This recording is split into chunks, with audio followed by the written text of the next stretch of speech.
এই জগত যত অসুখ আছে সব রোগের ওষুধ আমার কাছে আছে। শুধু প্রয়োজন আমার দিশা আর হইলো আমার পূর্বপুরুষের দেওয়া বিজ্ঞান।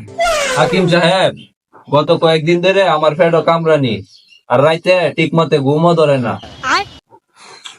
ও, এই তো সেই দিন এক জটিল রোগের চিকিৎসাটা করলাম। তোমার সমস্যা তো এটা কোনো ব্যাপার না। তোমার পেটে অলস বাতাস ঢুকছে আর তোমার মাথায় চিন্তার ফুকা ঢুকছে। চিন্তা মুখাইতে আবার কি? আরে বাবা, এই ফুকা সাধারণ ফুকা না। এই ফুকা মাথা ঢুকলে মানুষের ঘুমো না।